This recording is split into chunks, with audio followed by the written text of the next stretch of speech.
Hello, everybody. Welcome back to the WTF1 podcast. We are here today to talk about Mexico, the Grand Prix of the Autodromo Hermanos Rodriguez. The annoyingly written hashtag Mexico GP, not Mexican GP, which It is Mexican, right? it is the Mexican Grand Prix, but for some reason the hashtag is Mexico GP, and You may be wondering why there's just two of us as well whilst we discuss that. Yeah. These are the kind of things that probably me and Tommy will rant on about, is these small dilemmas in the English language.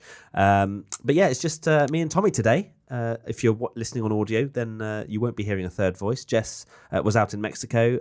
Dan couldn't make it either. So it's just me and Tommy, which is Jess still not over Bottas's win from 2 weeks ago. She's still not over it, so that's why she's not here. As soon as Bottas is off the podium, that's when she'll come back. But yeah, so it's just me and Tommy today, which is more than enough excitement, I think, for you guys listening. Absolutely. So let's dive straight in with some 3-word race reviews. So we've got J-Ch-1 Richer. I read that as J Church, but anyway. Church. Painful to watch. Jack Henry Dunn _ all about strategy. Pablo Flores.m, I wanted rain. And Jesse Jabor _ torpedo strikes again. Speaking of rain, I don't think this is in our notes, so we should mention it now. Let it rain Absolutely threw it down after the race again. Like it threw it down so much that it probably would have red flagged the race. Though, yeah, right? yeah. So, I think the paddock was falling down and all sorts. Yeah, it was pretty heavy. But it's a good job that maybe we didn't get the rain, because that maybe would have ended the race. I mean, it would have had maybe 2 or 3 spicy laps, but yeah, actually, no. What am I talking about? I would have loved the rain, but maybe not the red flag. Yeah. Tommy, let's go into your 3-word race review. Obviously, we've got a few mixed 3-word race reviews from fans. Yeah. You got painful to watch. You got I wanted rain. How would you sum up? I'd say it was a peak Mercedes race. What do you mean by that? They just, out of nowhere, I don't know how they did it. Again, it looked like it was between Red Bull and Ferrari. Ferrari obviously locked out the front row eventually. Verstappen obviously was, favourite to win.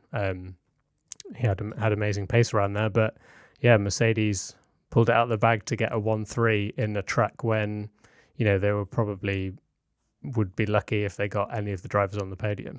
Yeah, they were written off, weren't they, going into the race completely weekend? Written off. It was Ferrari versus Red Bull. Mercedes weren't really given any sort of chance to win.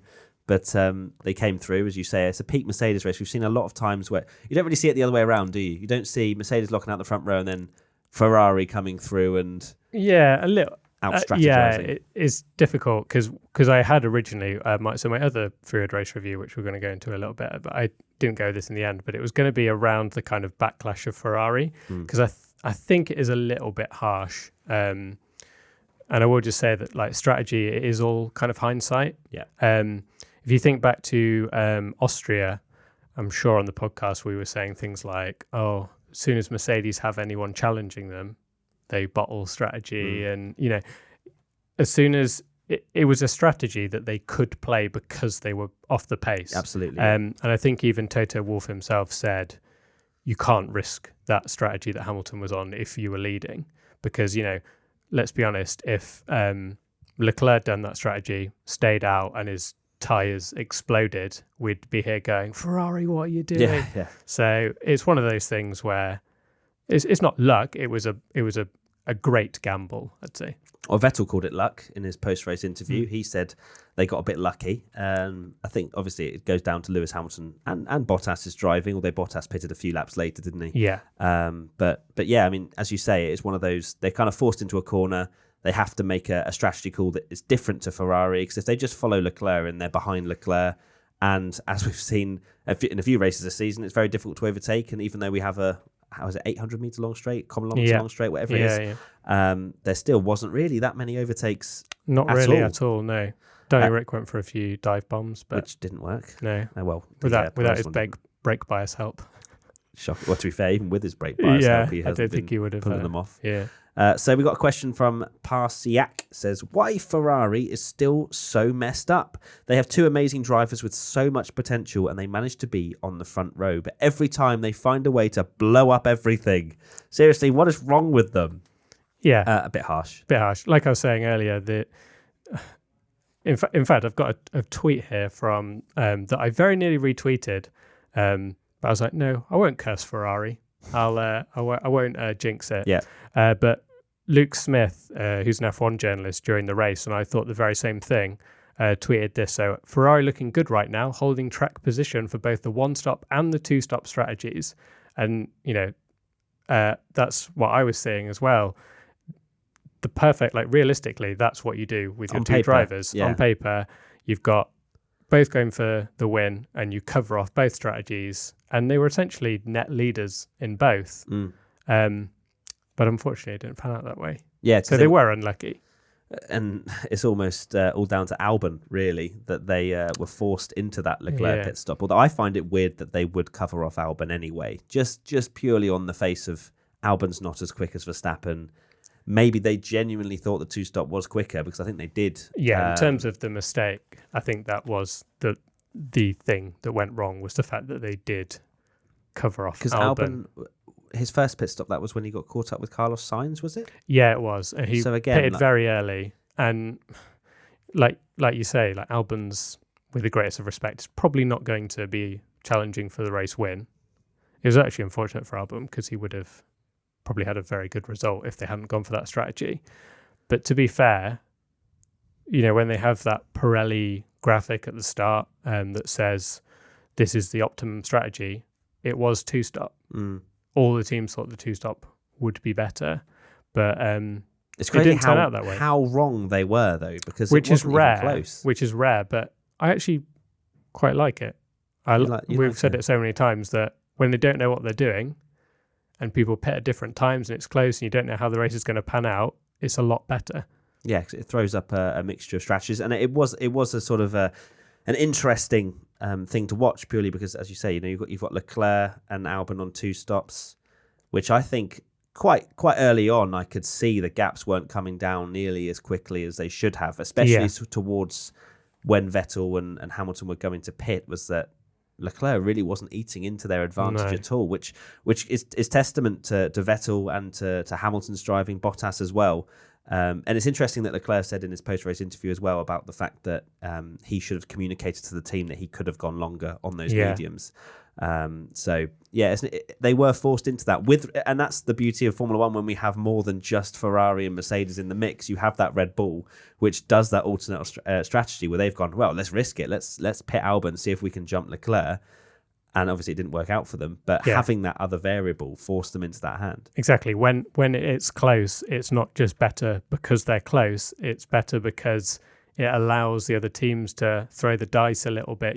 The start of the season, we had these races where Mercedes just were off 1-2 and they could pit whenever they wanted. It didn't really matter. And then because everyone's so separated, everyone's pitting at the same time because they just want to stick to the plan.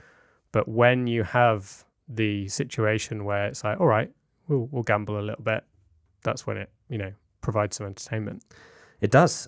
Let's go in with my 3-word race review now. I've gone with what an anticlimax. And some people made some points of me saying the Max part of that as well. Maybe there was something. I think if Max was definitely in that fight, I don't think the top 3 would have been the same.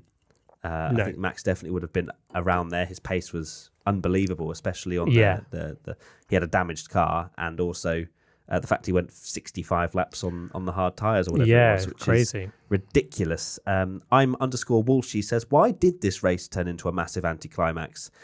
Because, again, if you look at it on paper, we have Leclerc, Albon at this point, towards the end of the races. He's like 40, 50 seconds behind. But Leclerc closing in, especially when he first pit with those hard tyres, and he had a slow pit stop as well. Good chunk of time out, didn't he? Yeah, because he lost 3 or 4 seconds in the pits, which I think ultimately cost him potentially a chance of catching the back of that pack. Yeah, he made a little mistake as well.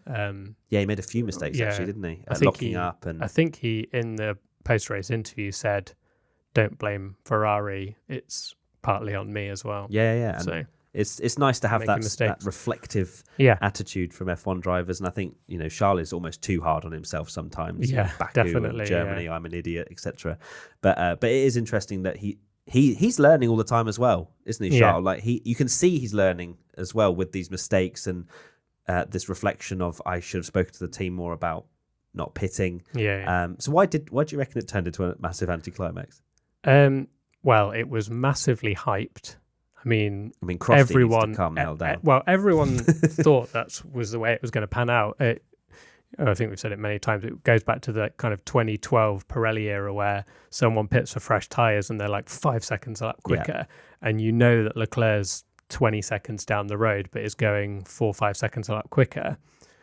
And, you know, it was simmering nicely, and it all was going to, you know, come down to these final few laps where they could, where Leclerc, actually, it came down to Vettel was catching Hamilton, Bottas was catching Vettel, and Leclerc was catching Bottas. Yeah. So, you know, the idea was that all those four were going to be right together at the end, which they were to an extent, but unfortunately just the nature of the race and the fact that tyres didn't go off as much as they thought meant that there were kind of the 2-second gaps that we've unfortunately become used to in Formula One, where you get close and you can't get anywhere near someone. Yeah, because I think it was 6.3 or something like that between the top four and the end or something like that. So it was close. You just, unfortunately, and we'll go into a bit later with a bit of a controversial opinion I have about the track. I'm looking forward to that. They didn't close up as much as we wanted them to. No, there wasn't enough of a tyre difference, as you say. No. There wasn't, because there was talk of it, the car behind having to be a full second quicker on raw pace during that part of the Grand Prix to be able to overtake, which I think is for a lot of F1 tracks, isn't it? They have to have quite a lot of pace advantage. Huge, to be able to get close, deal with that 50% reduction in aerodynamics or 45%, whatever it is, and then get past as well. We didn't really see any. I think we saw Albon at one point before he pitted at the start of the race. He got into DRS of Vettel, and we were like, hello. And then he fell away immediately because overheating, aerodynamics. I think the altitude as well apparently causes a bit of issue. Yes, as well. Right. Interesting. At Vince Calenge says, is it the most boring race of 2019? I can see you fidgeting. Yeah, no, I don't like that question. Have we forgotten what the start of the year was like? We've just been spoiled, haven't France? We? Yeah, exactly. Since France, we've been spoiled. And yes, that was probably the worst of the most recent lot, but it was by no means a bad race for me anyway. No, I think boring... Again, I'm seeing a division of F1 fans in the sense that there's the F1 fans that can appreciate a strategic race, the ones that enjoy the tension, enjoy the gaps closing down, having that element of, okay, they could battle, and then there's there wasn't overtakes, it was boring. Yeah.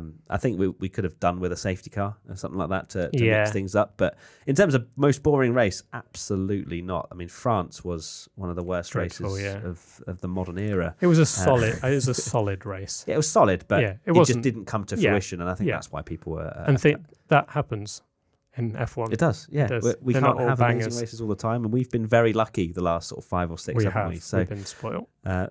Now I'm reading that you've got a controversial opinion on the track, so let's hear it. The track's a bit rubbish, to be honest. Wow.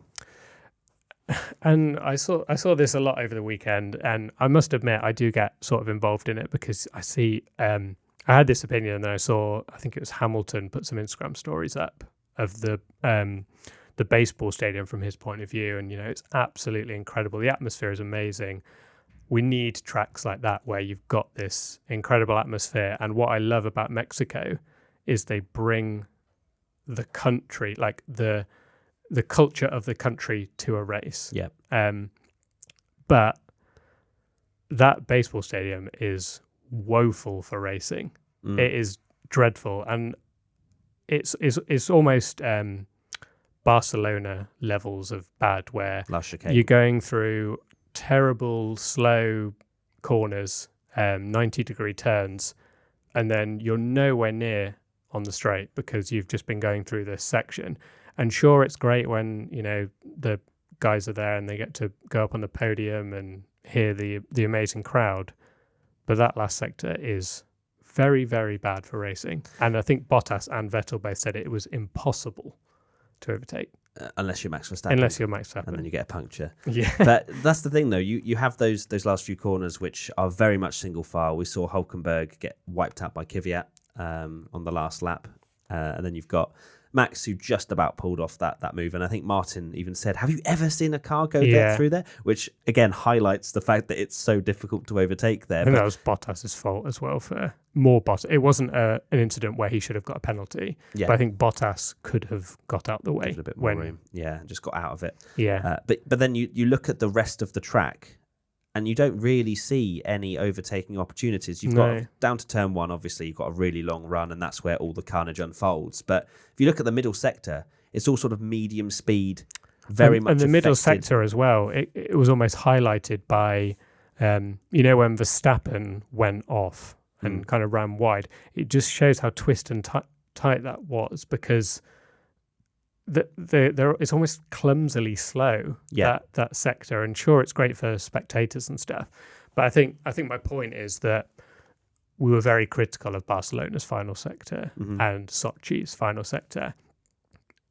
but because it gets to the end of the race, the crowd are going crazy, you've got these amazing podium ceremony and all this amazing stuff, which is great, and I totally on board. I think that's what F1 needs, but the track is bad. The track is bad. The middle sector is very much single file as well. There's absolutely no overtaking opportunities in that middle sector completely, I don't think. Yeah. Because you've got, the first sector, you've obviously got the DRS, the second DRS zone going into that left-right, which I guess is the only other overtaking opportunity. And I think from then on, you're pretty much following until you then go back down to turn 1, aren't you? There's no real... Because at some tracks, at least you have... Okay, you could go for something, but there's no braking zones really in that middle sector, and I have to agree. It's a track that definitely brings the atmosphere, and it's amazing to hear the cheers from the fans, and it's something that I think F1 needs more of if they want to get more people to watch it,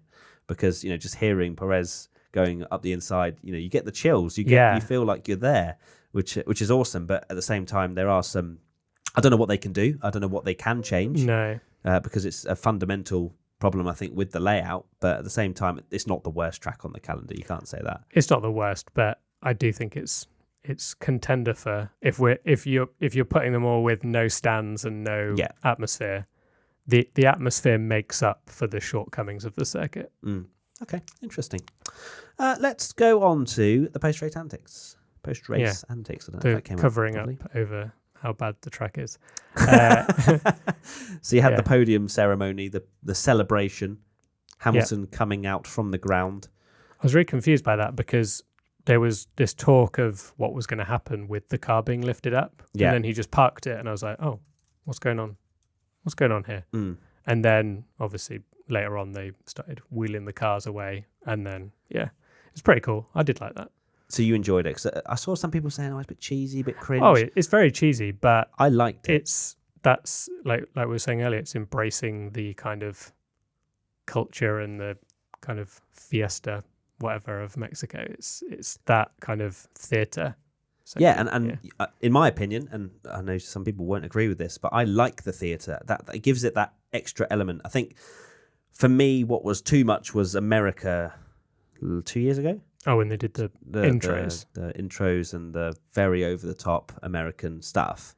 Yeah. But then I think what they did with the podium ceremony with Mexico was just about right. I liked it. I think they were obviously having in mind maybe that Hamilton was going to be winning the World Championship, and it would have very much looked even better. Yeah, I think that's what they were planning on. And the fact that he won the race and then didn't win the title. But it's awesome. I like the fact that the car's up there as well, and obviously it's not logistically going to work for every single Grand Prix, but it's a nice change. Also, I was thinking about this when I saw the car pop up, and it was Hamilton. And Hamilton's a very he's like a showman. He loves that side. Like, he's the celebrity F1 driver. Yeah. You imagine I don't know, like other drivers not quite as PR friendly. Like if Kvyat had won, is like awkwardly like just popping up. Hello. If Kimi had won, that would have been incredible. Kimi had won, and he's just got to stand there as he's like slowly appearing up. I mean, would that maybe be great? Maybe he had the choice. Perhaps they said maybe just the car could have come up, which again would have still looked cool. So, but I feel like Hamilton's like I'm getting on that. Yeah, which is fair enough. I enjoyed it. We also had the selfie guy, which I needed that to stop immediately. At Mr. Liam13 says, was Selfie Man the most cringe podium moment since Austria 02? Must be up there. It was a cringy moment. It's just, yeah, I love all that, but I think Vettel made the point, the podium is there for the drivers to, they're the stars to celebrate. And I can't imagine how annoying it is for a Formula One driver. It's part of the job. They're going to expect it. But they're walking through the paddock. There was an interview actually where Jenson Button was interviewing Vettel, and people, as he was even being interviewed, they're getting in his face, like trying to get selfies and stuff. And you think you've had all that, you've done the race, you're on the podium, this is your chance to celebrate, and there's someone with a selfie again. Yeah, I can understand why he was frustrated about it. Yeah, I didn't agree with it at all. No, I think it was a stupid thing to have up there, because that's one of the only points in the weekend where a lot of people wouldn't have actually seen the drivers. You only see them in the car, and so they're robots, they're athletes, whatever you want to call them. This is the one time where the people in those grandstands, people on the track, can see the drivers, and they don't need that, selfie man getting in Vettel's face. And I mean, Vettel was very polite, in my opinion. He gave him just a little bit of a shove, but I reckon Hamilton would have probably just given him a clothesline if if he had come anywhere near him. So yeah, don't agree with that. I enjoyed the podium ceremony, but there was clearly some selfie stick thing, because they had the live feed through his selfie stick as well. Yeah. He was going, I was like, come on, stop it. Too much. Too much. So let's go back all the way to Saturday. Who got pole position? Charles Leclerc. So why are we talking about this now, Tommy? Because what came in on our Instagram? Yeah, so... who stirred the pot? A certain Formula One driver Lando by the Norris. name of Lando Norris decided to get involved. So we made a graphic. I made this graphic about in the last 9 years, there's been 9 different people on pole position. Yeah. And for 2019, because this was long after Verstappen had his penalty, I included Charles Leclerc because Charles Leclerc was on pole position. But unfortunately, some people didn't agree with this and were like, Max was on pole. It doesn't count as a pole position, all this kind of stuff. And I also had a question from someone called Clevy on Twitter that said, can you cover who got pole position on the podcast? A Dutch interviewer said Max Verstappen still has the pole, of course, even though it's a penalty. And again, this isn't right. They shouldn't be feeding misinformation like that. But yes, Max wasn't on pole. If you look at Verstappen's records in his history, in the history books, it will show that Verstappen still has 1 career pole at Hungary. Yes, he got the fastest time. That's completely different. But it's not the final classification, is it? And it's not, and I've heard some people saying, it's changed or blah, blah. He didn't get it. If he got his lap time deleted, he would have been on pole, but it wasn't. He had a penalty. Yeah. And the 2 examples that I can think of this happening, Maldonado, 2012 Spanish Grand Prix, Hamilton ran out of fuel on when he'd set pole position, set to the fastest lap in qualifying. Yeah. Got stripped of it, and Maldonado has a pole position to his name, even though he was second fastest in that session because he started on pole position. And this one is probably the one that pains you the most, and even me, because he deserved it. Schumi at Monaco set the fastest lap, absolute banger of unreal lap. And you're like, Schumi is back. This is the old Schumi. And he had a 10-place grid penalty from the previous race for colliding with someone, and it didn't count as a pole. Was it 5 or 10? It was 10. Maybe 5 or 10, I can't remember. 5, yeah, gutted. Charles Leclerc was on pole, and that is the way it is. I'm sorry. I've watched that Schumi pole lap about a million times. That is great, especially with the commentary. Oh my goodness me. Sad. What a moment. And had he been on pole, he would have won that race. Yeah, because it was the race where Monaco, you can't overtake. And Mercedes were unreal. So, oh God, that gives me shivers. Right, so Verstappen did not get pole. Charles did. He didn't. Which will be interesting when we go into our predictions shortly.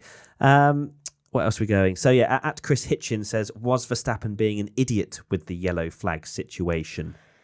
Yes. Yeah. Yes, he was. Yeah. You can't argue it at all. Tommy, the biggest Max Verstappen fan, cannot argue that. It's something, I thought we were over this side of him. almost the worst of it was he had an excuse because Bottas had crashed into the sensor. So the yellow flag flashing on his steering wheel, all that kind of stuff was gone. It was so it was just a case of that yellow flag. It wasn't double waved yellows, it was single waved yellows. Even though it was written that it was meant to be double waved yellows. Comes around the final corner, sets the time. He was slower in the mini sector, which for a single yellow flag, that's fine. But he went into the press conference and was like, "Oh, I didn't see it. I don't care. I went faster. Just delete my lap then." And, if he hadn't have said that, they might not have gone in and reinvestigated him. Wasn't it more the fact that he said that he saw Bottas and he didn't slow down? And he didn't slow down. Yeah. So he's admitting he said he saw the yellow flag as well. Yeah, that was it as well. So yeah. I saw Bottas, the yellow flag. I saw the car in the wall, and I didn't slow down. Come on, like, I know he obviously was adrenaline pumping. He had a bit, he's an arrogant driver. I'm not going to deny that. No. He thought, I've set 2 banging lap times. Delete one of them. They can't take it away from me, and they did. And he deserves to be punished. Like, I don't like that side of him. I love the fact that he's this raw racer and he's old school. Yeah.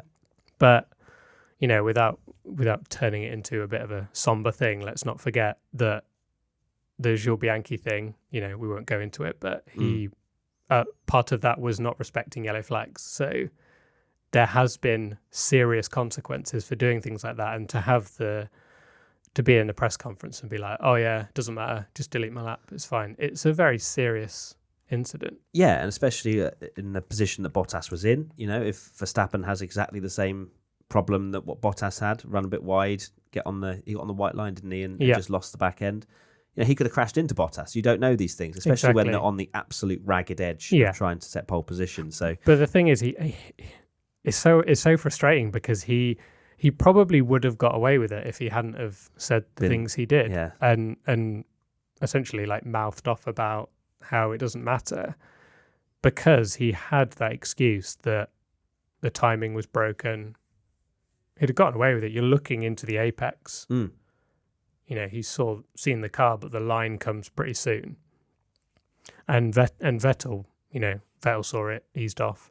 There was a bit of controversy because people were saying, Hamilton went quicker as well. Do you want to shed any more light on that? Do you know any more light on that? I haven't seen that written out as much. I have seen a few people saying that, but I don't know what Hamilton's response to it was. Yeah, perhaps that's the difference. Maybe he was also slower in the mini sector, but then didn't go, well, I wasn't, I just went for it, I just went for it. I think, Max needs to learn from this. Cause he does. And his whole weekend unfolded from that, didn't it? Would he have been in the same position into turn 1 anyway? Both the Ferraris probably would have been in front of him. Yeah, but he wouldn't. He might not have been racing side by side with Hamilton. Yeah. So interesting stuff. So Max hopefully will learn from this. It's definitely it's a different learning curve. It's not something he's really had to go through, this whole mouthing off. But he'll know for next time not to say anything if he gets pole position and there's a yellow flag. Yeah. Right, driver of the day. Let's talk about that. I think Daniel Ricciardo and Sergio Perez both had pretty awesome races, especially Perez. Perez was unbelievable. He just has his weekends, doesn't he, where he absolutely turns it up. What was the other one? Yeah. Spa? We gave him an A star for something as well, yeah. Was it Spa? Spa, I think he did really well. I can't remember which one you said, because you predicted he was going to do well. At Spa, yeah. That was it. But yeah, I think he's a very underrated driver. People, for whatever reason, he's got a lot of podiums for someone that's been in a midfield team, and he doesn't seem to have this almost reputation like a Hulkenberg, where people are saying, stick him in a Ferrari, he'd win a world title. At Samugara4 says, why has a top team never made a move for Perez? He's a fantastic driver and has good money. Well, there must be a reason. He had his very short stint. McLaren, but unfortunately he joined him at a very bad time. Yeah, he didn't perform particularly well at McLaren, did he? He wasn't great, but I think by the end of the season he was sort of there or thereabouts with Button, who's a world champion. And I think he had that chance, but unfortunately things didn't work out. McLaren needed to promote Magnussen, who was their young driver at the time, and he dropped back down into the midfield. And unfortunately, he's that driver that just out of nowhere can bang in podiums and amazing results, but for whatever reason, teams just don't want to give him the extra kind of step up into a top team. It is really odd, and I don't know why he has this reputation. He was a Ferrari junior as well. Yeah. In the early stage of his career, and Ferrari thought very highly of him.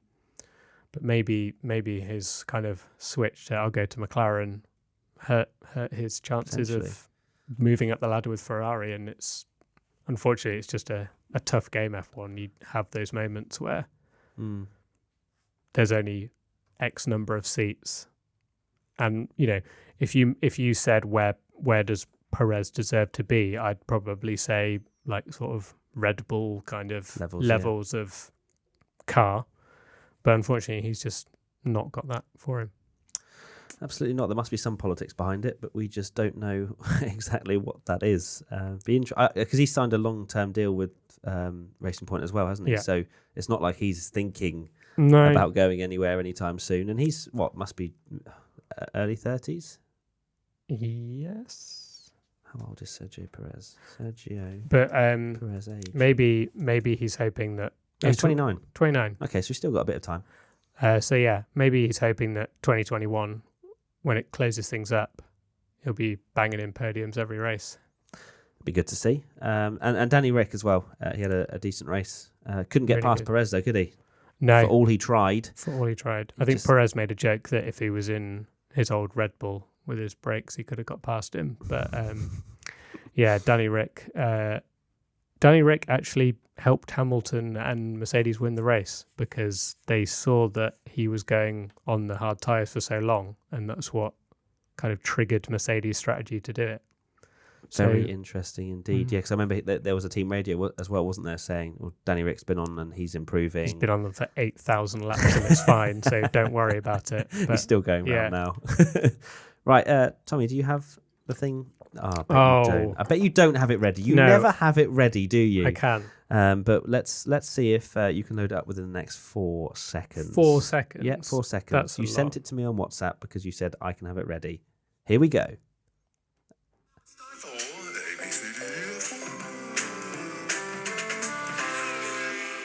Lovely. It's time for ABCDEF1.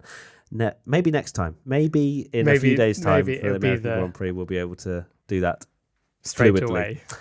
Okay, let's do this. It might be a bit easier this time because there's only me and you to just have our lovely discussions where we shake our hands and agree. Agree to disagree. Mercedes, Lewis Hamilton. It's got to be an A. Yeah. I mean, he didn't get pole, didn't get in the front row. You have to take a slight bit away from that. He got fast. No way lucky. He was given a strategy which he didn't agree with a lot. But as soon as he complained, he was going to win. What a performance! I saw a lot of people say that the counter argument of some people is saying that that's kind of Hamilton's gamesmanship, that he says it so it kind of throws the other teams off. The curveball. But you never know. You'll never know. There might be that. I mean, he's a very clever driver, so it might well be that. Yeah. I think it's more just his way of coping. He's very emotional. I mean, just look at his Instagram to see how he wears his heart on his sleeve and he puts all his feelings out there, doesn't he? So I think that's just his personality. And if he doesn't say it, he just bottles it up and then probably will drive worse. So then he just gets it out there. At the end of the day, he's speaking to his team. So we don't hear everything that he says to his team. Exactly. And those things are just... There's loads of things. I think Alonso at one point complained that, oh God, the FOM are obsessed with me because all these radio messages get played and they never care when it's Marcus Ericsson talking about stuff. Marcus Ericsson's probably saying all kinds of stuff. Right, so we'll give him an A. Yeah, for sure. Valtteri Bottas, I'd say close to an A but B. Really? I was going to say C. He had a bad start. He crashed in qualifying. But I think he had a very good race. His pace was really good. He brought himself well back into play. To be fair, when he was closing in on Vettel, when they were closing in, I was like, Bottas is going to have Vettel here more than I thought Vettel was going to have. Considering Bottas had C or a B. Okay, all right. Did you see C because of the work he gave his team? Did you see the repair bill that he? I didn't know. What Mercedes listed out. I think we're about to do a well. graphic on it, so stay tuned for that on Ooh. WTF1 social. Lovely. Listed out everything that was changed on the car, and it is a massive list. And obviously they have to do this so they don't occur any kind of penalties. So yeah, fair play to Mercedes. Did it say how much it came to? Not how much, sorry, right. just a stuff. list of all the stuff. All right, yeah, I did. To be fair, it slipped my mind about his crash in qualifying. I still want to give him a B. C. B. C. B. C. B. C. Please. No, because if I'm looking at the other people that are going to get a B, I don't think Bottas deserves a B. C. Valtteri Bottas. Okay, C. Ferrari, Sebastian Vettel. B. B. Okay, I can agree with that. Yeah, decent race, but it's going to be interesting next year because Vettel seems to have found his mojo a bit. Yeah, he's definitely there or thereabouts with Charles again. Yeah, he looked. Qualifying still maybe slightly lacking. Well, he was improving, so he might have nabbed pole if Bottas hadn't. But he actually followed the yellow flag rule. But he saw it and slowed down. So okay. yeah, B. Let's give him a B. Charles Leclerc. C. I think it's got to be a C. He got pole. Obviously, quite unfortunate. Inherited it. I want to say B purely because it wasn't really down to him. I guess he made a couple of mistakes, but I think he was being too harsh on himself. Yeah. Because he had a slow pit stop, which wasn't his fault either. We need to start doing minuses because for me it's between a B and a C, like Bottas. But we're not doing minuses, Tommy. It's going to have to be a decision. So Vettel's getting a B, then Charles has to get a C. Yeah, I think so. Yeah. All right, let's give him a C. Red Bull, Max Verstappen. Oh, I think that's an F. Really? That's a difficult one because he had a really good comeback drive and he had pace, but you've just got to give him it's stupidity with his qualifying stuff, which I am going to include in this whole debate. Oh yeah, definitely, absolutely, has to be. Yeah. With Lewis, difficult to say. I think it was just purely the nature of the track and those two both getting little slap. I think his reputation is starting to kind of define him a little bit. Yeah. Because if you think that Vettel, which we've not spoken about, actually Vettel and Hamilton had that near miss at the start where Vettel was kind of squeezing Hamilton onto the grass. I think, to be fair, he was trying to get the slipstream from Leclerc. But, that was pretty borderline and could have been a horrific crash. Oh, yeah, absolutely. Verstappen's wasn't really anything major, and Hamilton chose to sort of lay in on Max in the press conference. That was odd because I thought Vettel's one was much more dangerous. Yeah. Because that could have ended in Hamilton veering off to the left and then... But yeah, Hamilton and Vettel in the press conference were having a chuckle like, oh, his car's a bit of a magnet every time you near him. Because I thought it was a 50-50. It wasn't his fault. I don't think the Bottas thing was his fault.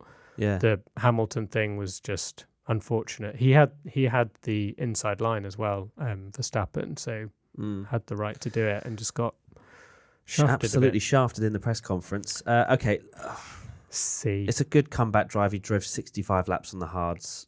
I think if he'd have started pole, he'd obviously done really well. He goes down to like an F because of his quality, and then he's made it up to a C just because of his epic drive. But yeah, can't give him anything higher 65 because laps on hards, whatever it was. Yeah. So I think a C. C. Let's give him a C.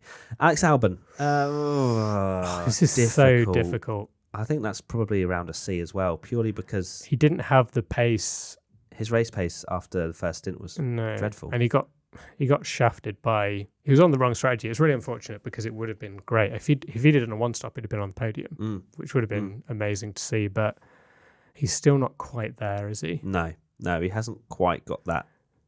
Probably 3 or 4 tenths that Max has, and we see that with a lot of Max's teammates. Which I've seen people throwing around the whole. Yes, he's got more points than Verstappen. I mean, that's not. That's just from Max being an idiot. Yeah, exactly. And having a few different. 100%. Yeah, I think it's C. Yeah, I think C's fair. It was looking like it might have been an A, especially his start was great. He avoided the collisions and stuff that was going on, got up to third. There was hope, and then it just kind of fell away from there, and there wasn't that consistent race pace that I think we were all looking for. And he didn't seem particularly happy either in the post-race interview. I think he's thought that there was a chance of a podium. Renault, Daniel Ricciardo. So he started outside the top 10. Yeah, it's got to be an A for his drive, though. I mean, he was the only one there, at least attempting to overtake. The strategy he did to, put in the tyres. If Hamilton's an A, you've got to give him an A as well. He did the same thing on the tyres. So, A. Yeah, I think maybe a B, but I think he's up there for. I think him and Hamilton and Perez are like the 3 stars. Wow, of the skipping race. to Perez. Okay, let's go with an A for Danny Rick. Nico Hülkenberg. He was having a decent race, not quite so good as Ricciardo. Got punted at the end by Kvyat. Finished in 10th in the end after Kvyat's penalty. So maybe a B or C. It's that middle ground again where it's nothing special, is it? No. And unfortunately, it seems like his F1 career is just sort of slowly petering diminishing now. out. It seems like Danny Rick is now getting the upper hand of him a bit. 100%. I mean, it had been quite close at the start. Yeah. But we've not even seen a kind of magic drive from him other than Germany when he bottled it, unfortunately. But yeah, that's a shame. But yeah, I think this was the season really for Nico, wasn't it? Where he could really put himself on the ladder. Okay, wow, Nico's actually faster than Danny Rick. If he could consistently beat him at Renault, then maybe there was a chance that he could at least stay on at Renault or whatever. But I don't know where he's going to go from here, to be honest, which is quite sad. I think he definitely deserved one podium. I mean, if he finishes his F1 career without a podium, that's going to be quite the sad occasion, isn't it? If you look that someone like Pastor Maldonado has won a race and Nico Hülkenberg has never scored a podium, it kind of puts it into But as we've said before, he's always had those opportunities. He has had the opportunities, it's not come to fruition. Haas. What a dog of a car they have at the moment. They are slipping to Williams. I mean, Grosjean finished behind Williams. Grosjean. Yeah. And I think there was a bit of hoo-ha with Kubica and Russell that Russell believes if he'd have been ahead, he might have got both Haas's. Really? They were that dreadful. They have no pace. There's an interview with Steiner apparently after the race that just said only 3 races left. That's the only positive thing I can take from this dreadful season. Yeah, I wonder how Haas not looking particularly good at the moment, and I think they rely on finishing pretty nicely in the constructors, which they have done last couple of years. I think they've done okay. Sort of. They finished 4th one year, didn't they? Yeah, which just was like, whoa, yeah, that's impressive. It's interesting to see how their development goes if they finish or 9th or wherever they are. Yeah, going to be 9th, I think. All right, so Romain Grosjean, let's give him a D. Yeah, finishing behind a Williams, I think you've got a punishment. E. You finished behind a Williams. Yeah, okay, fair. Okay, E for Grosjean and Magnussen. D. Where did Magnussen finish? No, he beat a Williams, but that's not saying much, is it? Let's give him a D. Yeah, D. McLaren, Carlos Sainz, what happened to them? When the start of the race, they were up there, weren't they? P4 and P6, I think they were. Obviously, Lando had his problem, but Carlos finishing 13th in the end, wasn't it? Yeah. His pace was horrific on the hards. You were thinking, hang on a minute, he could be getting a podium here, or even, a little slice of luck and he's on the podium. Yeah, he said the hards just completely ruined his race. Yeah, they were just unfortunate for McLaren, really. They just had no pace on them. Yeah, so what are we going to give Carlos? C. Yeah, C. He had a great start. Much wrong, but just... And Lando, give him a C, because I think it wasn't his fault with the pit. He was running... I feel like Lando, the last few races, definitely falling slightly behind Carlos. Absolutely, yeah. It is worrying for him that there's only so much that he can keep kind of losing out to Carlos. I know Carlos is... at the start of the season, I thought Lando's got more potential than Carlos and is going to improve. And Carlos is having a banging year. And, I think next year will be quite an interesting year to see how those two get on. Yeah, because in qualifying they're 9-all. So on raw pace, I guess they're quite close, but it's in the races where Carlos really does come into his own, doesn't he? I mean, Lando has had his few opportunities, and I think the statistics would have been slightly weighed. Yeah, if you look at the driver's title, which I don't think is a fair representation. He's got 20 or has he got 28 points off? Carlos is on 76th in 7th, and Lando is 12th on 35. 35 points. But if you think of like Spa and things like that, he's had some 7th, very unlucky moments. Yeah, it was. It's been a very difficult season for Lando, but I think he's proved definitely enough to be. Oh, absolutely, yeah. He deserves to be in the place he is. Yes, in the F1 paddock. Racing Point, Sergio Perez, A star, I think. If I'm looking at, he started. Was he 11th? No, he was 11th because he had the fresh tyres.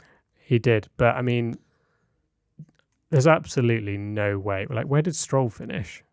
I think he was 11th or 12th. 12th. Yeah. There's absolutely no way that the Racing Point deserved a result like that. And he kept Danny Rick behind as well, which didn't look, because Danny Rick thought he'd be easy pickings, didn't he? And he made an overtake, which no one else really seemed to do.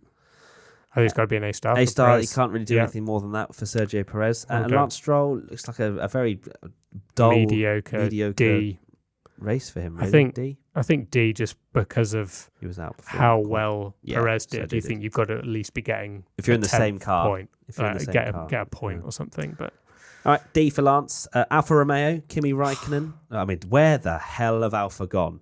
Their pace is dreadful. I was actually looking at this. So you know how the whole Formula 1.5, Alfa are now sort of slipping back away from that and into Haas and Williams now. There's almost like a gap opened up where it's McLaren, Renault, Toro Rosso and Racing Point, and then there's another gap now where they're finishing like 2 laps down every race. That's ridiculous. Like a lap down. Absolutely ridiculous. So yeah, it's difficult to judge, isn't it? Again, as we've said many times in these podcasts, Kimi and Antonio. I think Antonio still was outperforming Kimi. Was he? Or was it close? They're just in no man's land. It's really hard to actually follow how they've done. But all right, let's just give him a pair of D's and move on. Yeah. All right. Toro Rosso, Danny Kvyat. He was doing okay, wasn't he? I mean, he was on the sort of outskirts of the points. Yeah, but then he smashed into Hulkenberg. Yeah. And got a penalty and then finished outside. I think you've got to give him a D because, it cost him points. Let's give him a D. Pierre Gasly, I want to give him a pretty high. Yeah, I think a B. He was really ill. B down because. Well. Oh, was he? I didn't actually know about that. He was really ill with a stomach bug. Oh. And there was talk that he wouldn't even be able to race. Oh no, sorry, I did see that because people were like, "Who's it going to be?" Because Red Bull don't have many drivers as it is. Brendan Hartley. Yeah, Brendan's back. I definitely a B. Ninth place is impressive, and you could see in the post-race interview as well, he was drained. So he did extremely well. Yeah, I think a B for Gasly. B for Gasly. Williams, George Russell, he finished ahead of a car that isn't another Williams and stuck it to Kubica. B. There's some nice racing between them. I loved it. And I love how the only reason we saw that was because the cars were behind with like the Ferraris and the Mercedes, and we saw that. That happens in quite a lot of races. I mentioned it before in one of the podcasts in Bahrain, because I was fortunate enough to be there and was in the grandstands, and you could see almost every lap they were side by side going into turn one. I know. And just show it a few times. Yeah, come on. Like, when nothing's happening. Especially if Kubica's career is unfortunately diminishing into just the 1 year back. But George, I think I can't wait to see George in a proper car. Oh yeah, I think he'll be up there with sort of Lando's potential, maybe even slightly better. We don't know. Yeah. So George, we'll give him a B purely because he beat one of the Haas's, and Robert Kubica, I think, actually said in a post-race interview that he would have potentially been up there / ahead of George, but he had a slow puncture. He had a slow puncture. Yeah, it cost him. So decent pace from Robert as well. I think that's one of the better races. He obviously got quite lucky in Germany to get the point, but for me, this race, he did actually show a lot that he could fight someone like George Russell, who is an incredible driver, with prospect, amazing prospect. So should we give him a C for that? I think a C, it's fair. Is it almost like certain tracks for Robert are easier to drive for him with his injury than others? I think it could be, yeah.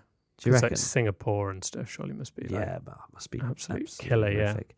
I'd love to know exactly how difficult he's found this season, but it'd never like say. an honest Answer. Right, that's it. ABCDEF1 is complete. Predictions for Mexico. Let's run through what we went for. So I went for Ferrari to make it 6 poles in a row. Which was correct because Charles Leclerc was on pole position.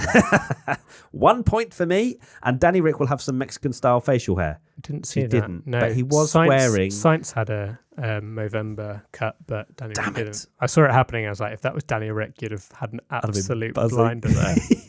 He was wearing loads of Mexican-style clothes. He had a jacket from a fan. Yeah, and he was wearing Mexico shoes. Yeah. And a hat, he loves but it, doesn't not facial hair. So damn it. Not even half a point. I'm not even going to try. Dan, who was on the podcast last week, said a really cheesy and unexpected podium celebration. That's a good one because unexpected was the car being lifted. Yeah, because it was a safe bet in the sense of thinking of like the DJ. The DJ, but this was different. Yeah, if it had just been the DJ, we'd have not given him for that. But I think that's a point for Dan. That's a point. Well done, Dan. And midfield team finishes 4th. Nope. No. Tommy, Hamilton won't take the championship. He did not. I mean, well, you may as well have said we're going to race at Mexico. God damn. And Mexican wrestler masks in F1 livery colours will be seen. So just 1 point for me. I didn't see that one. Did you? No, I didn't. There's Fans, some wrestling, but...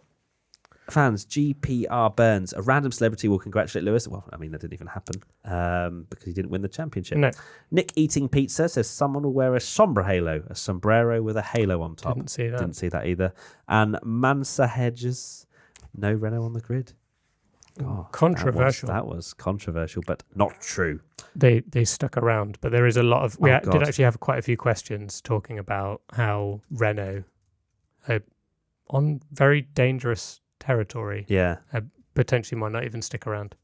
Right. And I just realised I haven't actually done my predictions. Okay. You read your two out. I had my own sheet and saw that it just said, of course you've gone for Ferrari getting pole again. Okay, right. Mine are Hamilton takes the championship this time. Oh, wow. Well done. No. I wasn't going to go for the easy point, but isn't on the podium. Okay. And then Vettel's going to win. Vettel is going to win. Yeah. Brilliant. That's Okay. Shall I read out? Yeah, you Jess's read out Jess's, and then I'll think of my second one. So Jess thinks Danny Rick is going to DNF. And she also thinks that there's going to be no tyre graphic this time, which we were quite critical of in the last podcast. And I saw she wrote on Twitter that she's a fan of it. So when she's back, we'll have a spicy discussion about why that's wrong. No. Yeah, I'm interested to hear that because it has its merits, but for me, there's a lot of criticism, wasn't there, in the last thing? There was indeed. Right, I'm back. Okay. You're back. You're done. Let's go with my two now then.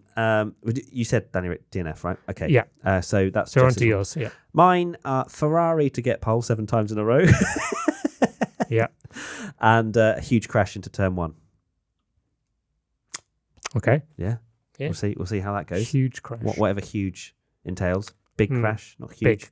Big crash. Like a turn 1, lap 1. Yeah. No, I'm not going to say lap 1 just because that means that I can't get it. But I think there will be a crash into turn 1, most likely in lap 1, but let's see. The fans, Infernicus, Hamilton to spend the entire weekend saying how Ferrari are the better car, only to win on the Sunday. That's a good one. D. Giorenti, who I think was in Internet Special Reactions as well. More than 4 drivers will DNF. And Boston _Tom_ says there will be a Verstappen reference made this weekend by Crofty. Oh, because of the stopper. The stopper. Right. We're done. We are done. That wasn't too bad. I thought this might have been a shorter one because it's me and you, but turns out we can ramble just as much. What are you looking for? You look like you're looking for something. I was just looking to see if there's any additional Tommy thoughts. Tommy tinks. No. Yeah. No, there's nothing else. Nothing else. We've I think we've unloaded your brain. Covered everything. We've covered everything. If we haven't, I'm sure you guys will let us know in the comment section below. But that is it. We are done here for the WTF1 podcast for the Mexican Grand Prix, whatever you want to call it. Hashtag. Let us know in the comment section below what you thought of the race and any sort of additional comments about this podcast. And if you're listening on audio, then give us nothing less than 5 stars. We're doing well on audio. We're doing well. Are we at the 5-star? We are well above 5 stars. We're 7, 8, 9 stars. How does that happen? No, we're not really. Okay. We're on 5 stars with a fair few ratings. So yeah, thank you. And please do, because we do read every single comment to try and improve this podcast and make it as good as possible for you guys listening and watching. And if people don't know, we do have an audio only podcast about classic races. Yes. So if you want to, you don't have to just go on there to reviews. You can also listen to them as well. Nice little plug there. That time when it's actually really fun. So if you enjoy sort of shorter podcasts, so sort of 20, 25 minutes long, where we talk about the amazing things that have happened in Formula One history, things like that time when Shumi and Damon Hill a lot of the time. Yeah, that time when Nelson Piquet crashed on purpose. Sorry, Nelson Piquet Jr., just in case you thought it was the other one. Crashed on purpose at Singapore, stuff like that. So it's good fun. We like to talk about the past of F1, and make sure you go listen to that. So that's it. I'm Matt. This is Tommy. He's the founder of WTF1. Go follow him at TommyWTF1 and myself at MattWTF1 on Instagram. And that's it. We'll see you next time in only a few days' time, right? Yeah. For the good old American Grand Prix in Austin. Thank you so much, Tommy. It's been fun. It's been a pleasure. Goodbye. Goodbye. Bye. Beefy Basic Bovril.